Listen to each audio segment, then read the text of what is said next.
no veig que ningú em demani l'ús de la paraula. Com que el que correspon és recollir totes les observacions que s'han fet i propostes per ser considerades a la comissió executiva, no és que no contesti, no és que les acullo totes, en aquest sentit seran considerades per nosaltres tant el que se'ns ha dit a favor de la memòria com allò que se'ns ha proposat pel treball de cara al futur. Per tancar aquest punt, convindria fer la ratificació formal de la memòria perquè sigui ja sí la memòria de tot el Consell Econòmic i Social. Com que és una anomalia que ja està aprovada per una part, que és les organitzacions sindicals i empresarials i el propi govern, que estan presents a la comissió executiva, jo crec que el que haig de fer és preguntar si hi ha un acord unànim per la seva ratificació. Si algú em diu que no, doncs no, és una manera de fer-ho. És una manera la més senzilla. Si hi ha algú que em diu que no, doncs llavors farem una votació formal. Farem una votació formal, que és vots a favor, vots en contra i abstencions. Però si no hi ha ningú que estigui en contra de la ratificació, doncs és per consens i ja està. L'aprovem per consens? Sí? Veig que sí. No hi ha ningú que aixequi la mà. Doncs moltes gràcies i així podem passar ja, donar-la per aprovada, en primer lloc, i passar al segon punt de l'ordre del dia. La veritat és que quan vam pensar en aquesta sessió del ple del Consell Econòmic i Social, hi havia prevista la meva intervenció com a president del Consell Econòmic i Social en clau quina és la situació de l'any 23 i una primera aproximació que no pretén ser ni una visió exhaustiva ni una visió tancada, sinó que per on comencem a reflexionar, ho dic clarament, a la memòria de l'any 23. En aquest sentit, seran observacions que jo faré a l'anàlisi de quin és el context econòmic i social en aquest moment, amb les dades disponibles a dia d'avui i amb les estimacions que podem fer basades en aquestes, de cara a veure en quin context acabem aquest any. Com s'ha dit abans, és un element de referència tant pel nostre anàlisi socioeconòmic de la ciutat de Barcelona com del conjunt del seu àmbit funcional, que és econòmic i social, que és la regió metropolitana de Barcelona, independentment, com ha dit l'alcalde, que els àmbits competencials són l'àrea metropolitana de Barcelona i l'Ajuntament de Barcelona, que són de responsabilitat institucional d'aquest Ajuntament. Permeti'm primer parlar del context, després els hi parlaré, també intentaré ser molt ràpid i molt breu, sobre quines han estat les tasques del Consell Econòmic i Social, quines tasques tenim ja pendents, quines són les possibilitats per l'any 2024, quins encàrrecs ens hem ja acceptat i estem en condicions de desenvolupar, per acabar situant els principals reptes en la meva intervenció que tenim a nivell de ciutat. Aquesta és una intervenció a títol personal del president, per tant, després obrirem un torn de paraules. Sense més, els diré que, bàsicament, en la meva reflexió em voldria col·locar primer en alguna cosa que aquest Consell Econòmic i Social hem considerat que és important. Començar per la demografia. No comencem per les altres coses, sinó comencem per qui som i com som. Aquest és un element molt determinant de després el que pot ser tant en l'àmbit del desenvolupament econòmic, oferta i demanda, com en l'àmbit social, diguem, tots els elements vinculats als sistemes de protecció social. En aquest sentit, dir-los, i per també ser molt esquemàtic i sintetitzar, jo els passaré la intervenció que tenia preparada per escrit a tots vostès, però no seria ara, crec, convenient que jo em posés a llegir tota la meva intervenció perquè podria ser una mica pesat després del que ja acabem de fer en relació a la memòria. Però dir-los que en relació a la població hi ha un fet important en el 2023 que segurament hi haurem d'aprofundir-hi en la línia que s'ha proposat aquí, tant a nivell metropolità com de la ciutat, però ja constatem que en aquests moments, en el tercer trimestre del 2023, mirant les dades de l'EPA, que són les que mesuren la situació a les llars, no a les persones concretes del padró i el seu mostreig, sinó que van a la seva interpretació de les llars, ens parlen d'un creixement de 50.000 persones entre el tercer trimestre del 2023 i el tercer trimestre del 2022. És un creixement important que situa l'augment poblacional entorn del 3%. És una xifra molt important, sobretot perquè estem parlant de 16 anys i més. En aquest sentit, està clar que aquesta evolució ve donada sobretot per persones, per una mobilitat, permeti'm dir-ho, internacional, de migracions internacionals. No necessàriament, no s'entengui malament, i poso aquí, no necessàriament per diguem-ne, augment de les persones immigrants d'altres països, no necessàriament, sinó pel moviment poblacional degut a les persones amb doble nacionalitat i, per tant, que tenen la nacionalitat espanyola reconeguda, i també els moviments que provenen, amb tota seguretat, de persones que ja tenen el permís de residència permanent i que, degut a les circumstàncies de la crisi, han tingut moments que han estat presents en la nostra realitat i moments que han estat visquent i convivint aquí i altres moments que l'han combinada amb els seus països d'origen, és a dir, de naixement. En aquest sentit, el tema de la població és un tema cabdal. Normalment, i aquí davant del degà del col·legi ho diré amb certa modèstia, però normalment el que és convencional és que si la població creix és que la confiança en l'economia i el desenvolupament social d'un territori és positiva. Normalment, en els cicles negatius o després de desastres, el que fa la població és reduir-se. I, per tant, sempre acostuma a coincidir, a correlacionar-se el creixement de la població amb l'expectativa i amb la possibilitat de créixer. Que no sigui vegetativa, el que ens està dient és que la configuració de la ciutat de Barcelona ha passat de ser una ciutat en què estava en el món a ser una ciutat global, a ser una ciutat del món. I, per tant, en aquest sentit, té uns moviments migratoris absolutament diferents. En relació al producte interior brut, estem en aquests moments amb les darreres dades que ens facilita l'Oficina Municipal de Dades, estem en el 2,1 anual, una taxa per sobre de l'1,5. En aquest moment el PIB de la ciutat està creixent de forma sostinguda en un percentatge del 2,1%, una taxa que és sobre l'1,5% de Catalunya i per sobre a la ratlla de la mitjana espanyola, segons les dades que ens dona l'Oficina Municipal de Dades.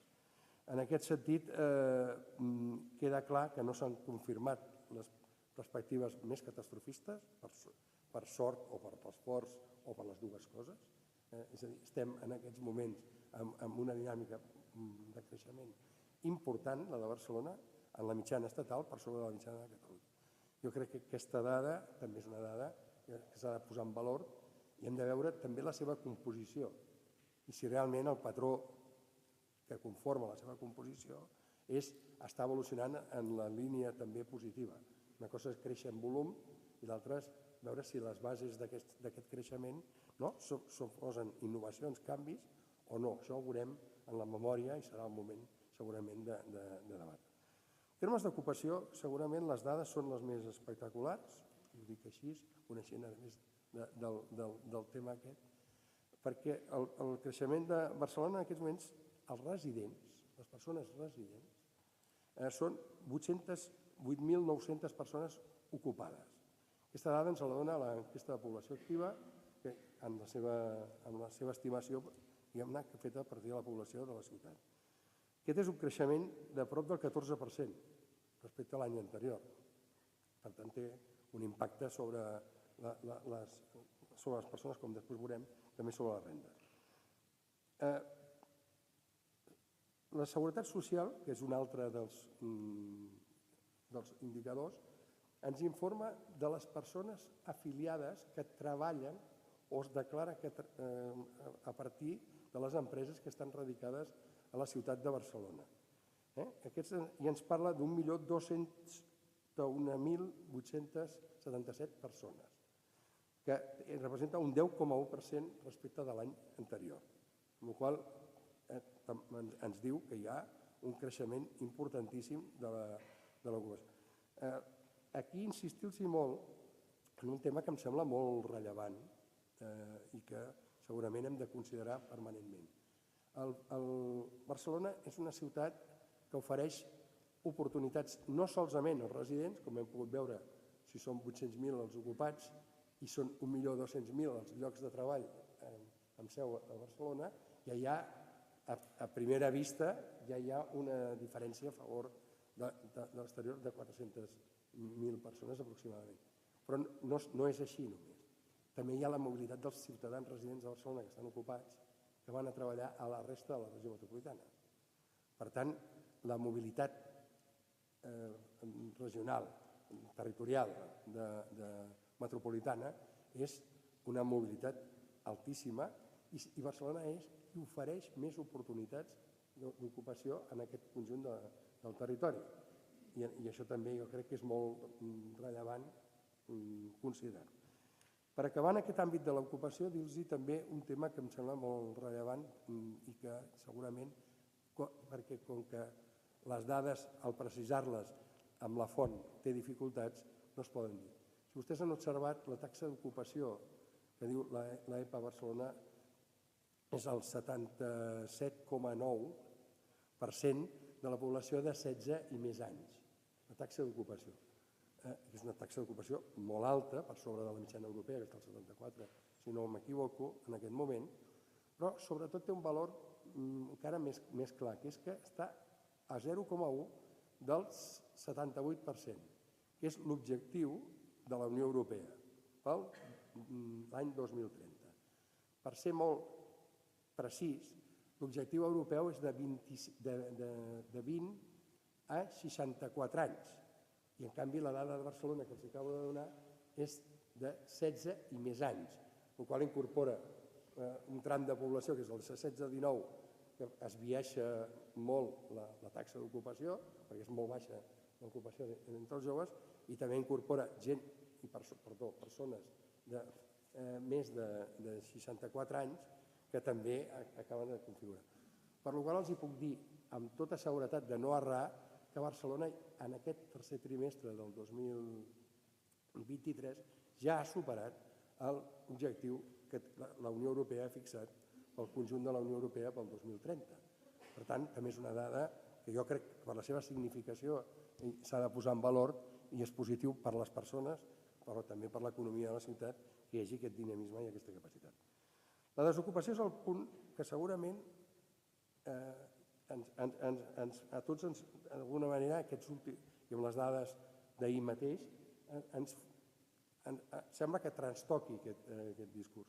La desocupació és una resultant de les persones que busquen feina i no en troben. És a dir, per tant, ens va medint la població.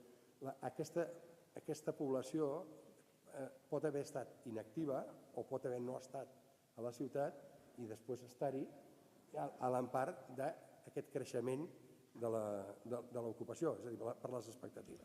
Per tant, el fet que la desocupació estigui en 62.414 persones i augmenti un 1,3% és més una qüestió de caràcter tècnica dels fluxos de la mobilitat que no una expressió de falta d'ocupació. Estem parlant d'un creixement a la ciutat en unes dimensions molt grans. Però és un fet també, i per tant és un indicador.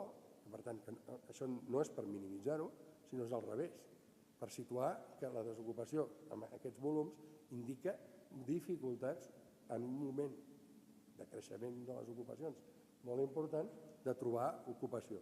Ara, això, després de les dades que venim de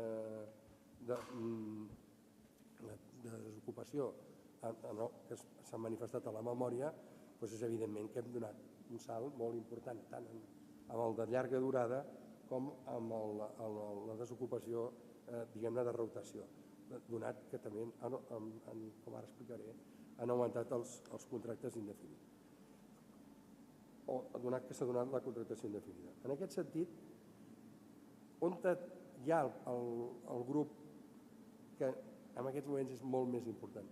Les persones majors de 55 anys són un grup que té especials dificultats, sobretot per els seus nivells formatius assolits que no han millorat, i també per el canvi tecnològic i els requeriments tecnològics. En aquest col·lectiu requereix d'atenció especial, requereix d'una acció específica, i ser-ne molt conscients. I després està en el grup dels joves.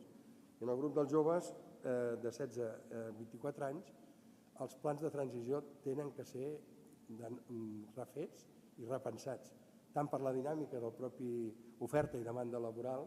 Les empreses ofereixen pocs llocs de treball a les persones de 16 a 20 anys, tot just comencen a oferir-ne entre el període de 20 i 24, i a la vegada també són el grup que acumula més la no continuïtat educativa, i per tant que hi ha el que se'n diu l'abandonament escolar, però que a vegades és un nom que els acusa amb ells, quan de veritat és el sistema escolar, i quan parlo de sistema escolar estic parlant de professors, alumnes, famílies i govern, que és incapaç de retindre'ls dintre com és necessari per la seva evolució personal, dintre de la seva situació.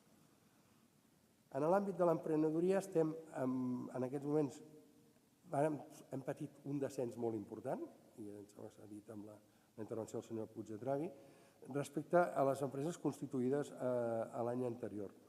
És a dir, en aquest sentit, alguna cosa està passant en l'estructura empresarial on les empreses registrades, que aquest també és un número que té diverses lectures i per això no vull ser categòric ni definitiu, però sí que alguna cosa està passant en les empreses registrades com perquè ens pensem que si estem en l'àmbit d'una reorganització de les unitats productives i de les empreses o si realment estem en un període d'estancament amb la creació i amb la iniciativa de creació d'empreses. Però en tot cas és una dada que l'haurem de considerar, jo crec que l'haurem de mirar detingudament, perquè segurament hi ha altres, és a dir, dintre del que és l'empresa registrada, tot el que és les rendes mixtes, hi ha tots els autònoms i totes les persones que no són assalariades, que d'alguna manera també a vegades se les compta com a generació d'empreses i a vegades no. Però en tot cas jo crec que és un tema en el qual sí que hi hem de parar atenció. Amb la inflació i els salaris, ja s'ha dit per part del senyor Puig de Travi, no hi afegiré res més que en tot cas dir que la nostra situació és la de baixar en la intensitat del creixement i evidentment això és molt important, sobretot per les economies més febles i pels recursos, per les persones que tenen menys recursos. I aquesta és una bona notícia, però encara està la inflació en uns nivells que són difícils d'absorbir per part del conjunt de les persones, però sobretot per les persones que tenen més dificultats. El que és important amb les dades que ens acaba de passar i que d'alguna manera ens ha de fer reflexionar també és la renda de les llars. La renda de les llars s'ha incrementat en un 12,1%. Evidentment, és una dada que ens dona l'Oficina Municipal de Dades, que és una dada molt important, i per tant, i això és així tant en la renda primària com en la renda disponible. Per tant, ens està parlant d'una millora de la capacitat de les famílies per poder fer front a les contingències que tenim en aquests moments. Segons les rendes mixtes augmenten més que les del conjunt, amb un 26%. Les rendes mixtes són les empresarials i les dels autònoms, per qui no ho tingui en aquests moments present. Les rendes del treball augmenten en un 7,5% i les transferències públiques han augmentat en un 8,1%. Són dades que en principi ens parlen que les rendes, en general, tenen més coixí. Evidentment, això no ens diu, aquesta informació, jo tampoc vull amagar-ho, que darrere d'aquestes dades hi poden haver-hi sectors socials que tinguin molt millors rendes i uns sectors socials que s'estiguin estancats o estiguin empitjorant. Fins que no tinguem aquesta dada més qualitativa no podrem ser objectius tant en l'àmbit de la pobresa com en els diferents àmbits associats a la pobresa de vulnerabilitat.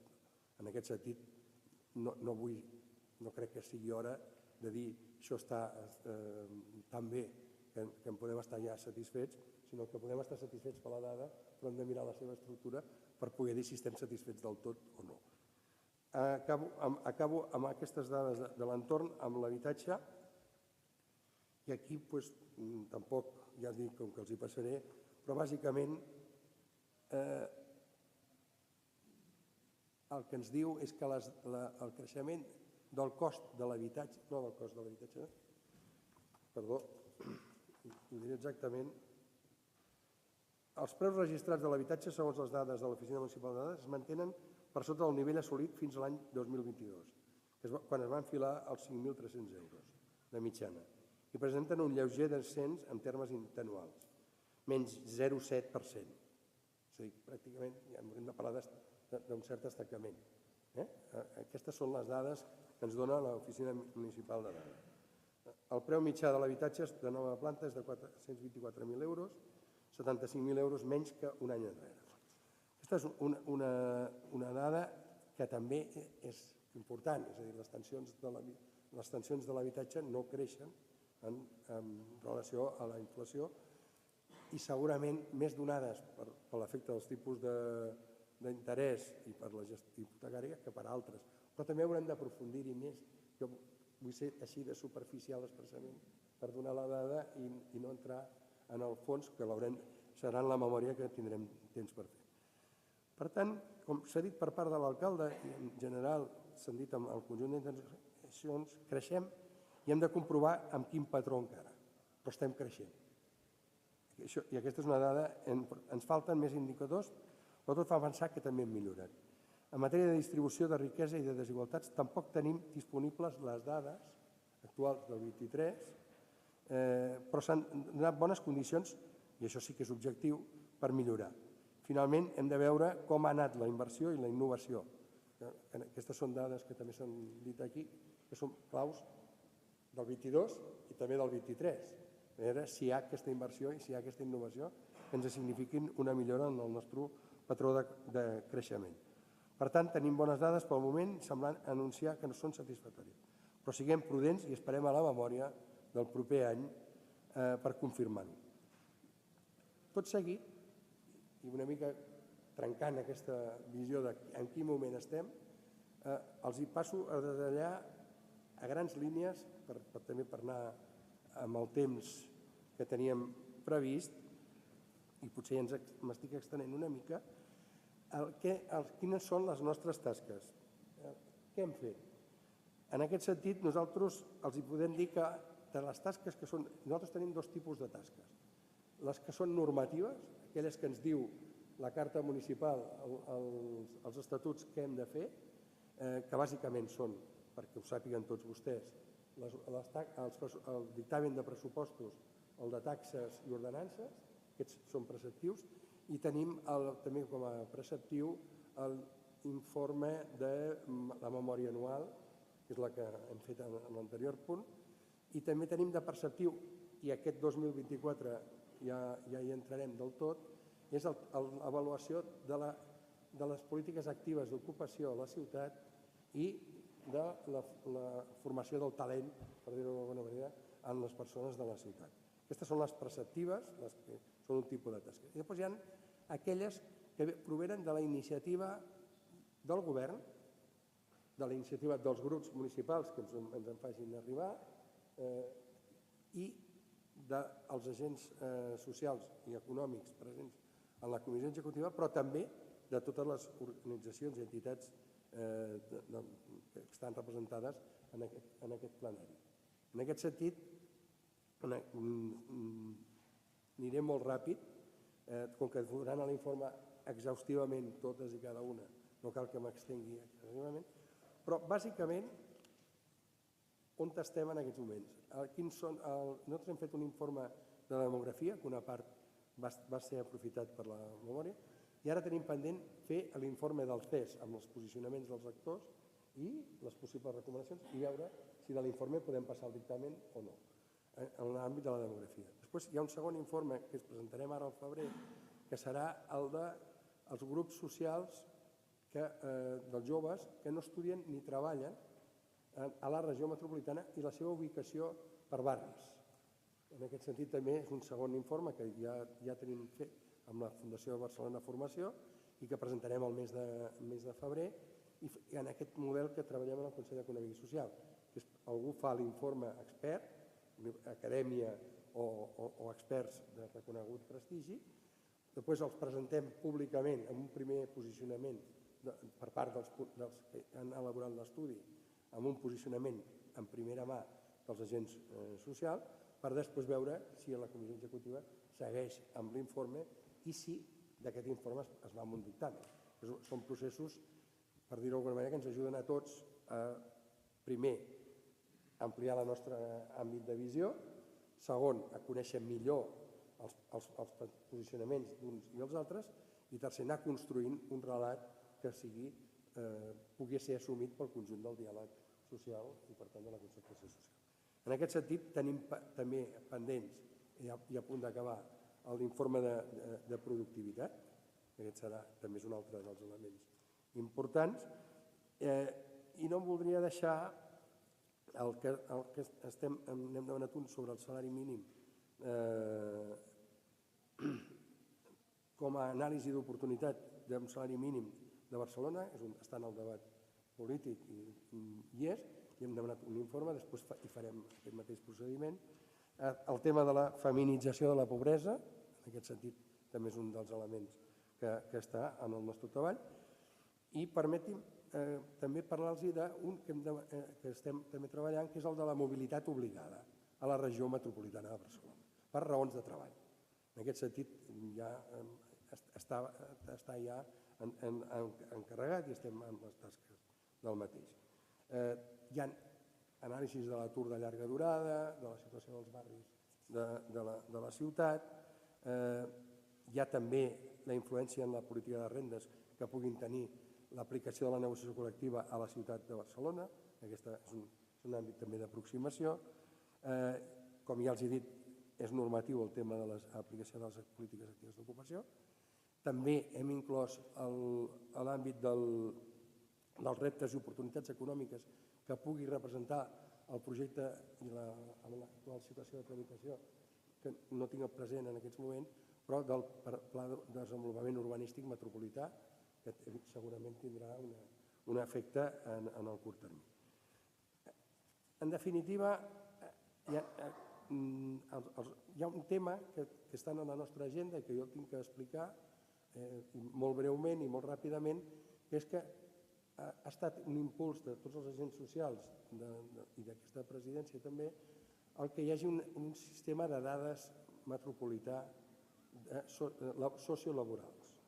En aquest sentit hem avançat ja moltíssim i els hi puc anunciar que ens hem posat d'acord amb el Servei d'Ocupació de Catalunya, és l'autoritat laboral catalana la que juga en primer lloc, però també de la mà de la direcció del senyor Juan José Torres, junts hem també parlat amb l'administració de la Seguretat Social i hem parlat amb el CEPE de l'Estat i també hem parlat amb la Diputació de Barcelona per poder fer que del cens, de les dades de la Seguretat Social, de les dades tant de la gestió de les polítiques d'ocupació a Catalunya com de les que estan en l'àmbit del servei públic estatal, polítiques actives i passives, en definitiva, tindrà una gran base de dades metropolitana que ens permeti d'alguna manera aprofundir en les evidències de tota l'evolució personal, sectorial, territorial de les persones en relació a l'activitat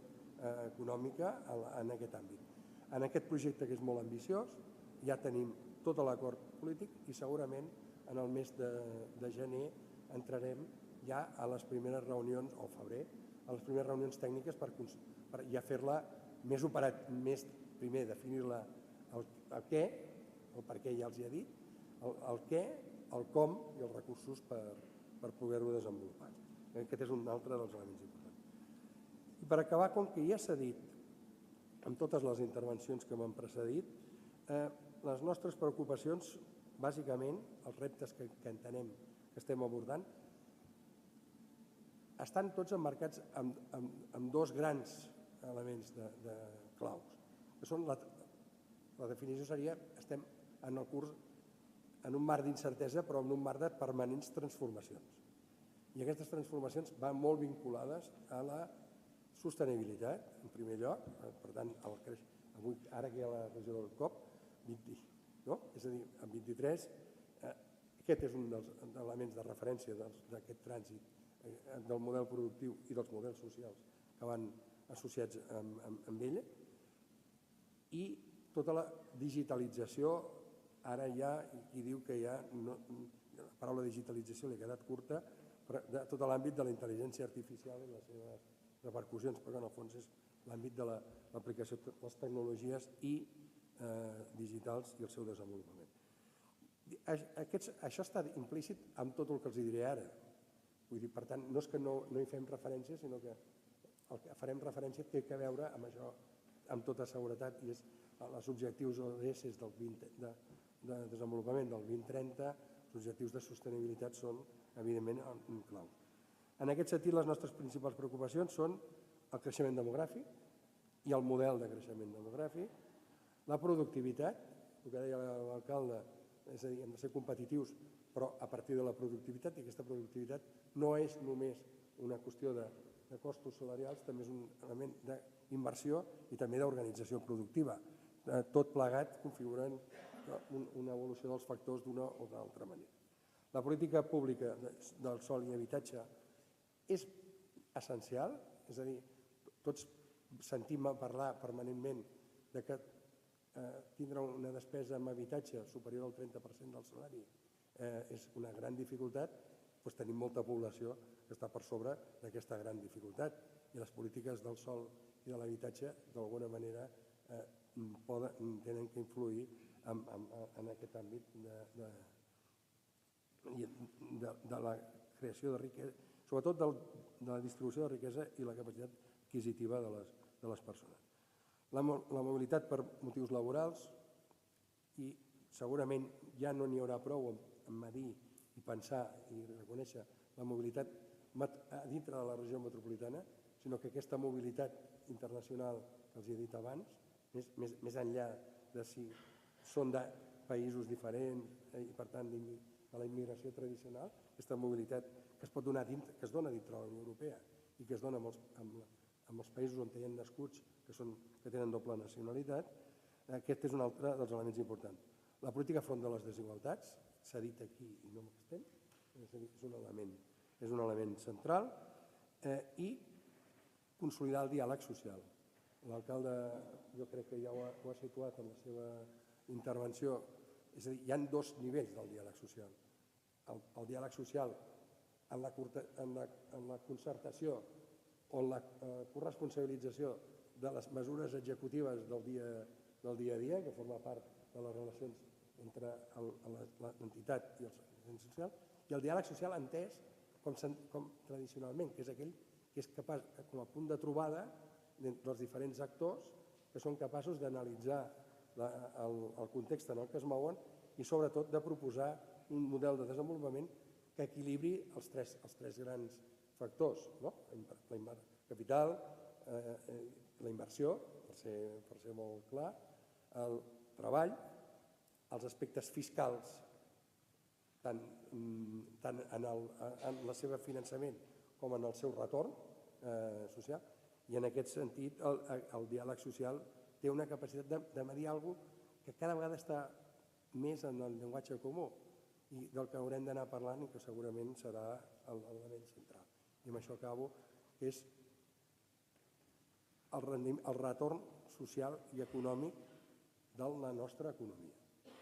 Empreses, treball àmbits sense afany de lucre, economia social, tercer sector en general, contribuïm al creixement. I en aquest sentit és important que pensem les nostres dinàmiques de creixement i les nostres aportacions al creixement. Perquè, com deia recentment la relatora especial de l'OIT en una jornada que hem fet molt interna de polítiques actives, cada vegada les polítiques es mesuraran més. Per si no les féssim, què passaria? Que no el seu impacte i eficiència, que és important, no estic minimitzant.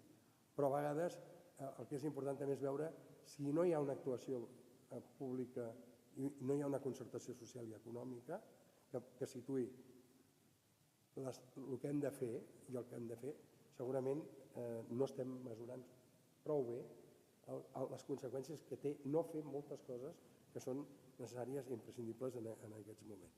I aquí jo acabo la meva intervenció, perdonin la meva extensió, disculpin, ja els dic, amb més dades concretes i més concrecions estaran en el text que els hi faré arribar, i a partir d'aquí, com a president, obro un torn de paraules perquè els sindicats, organitzacions empresarials, grups i entitats presents en el Consell vulguin demanar la paraula.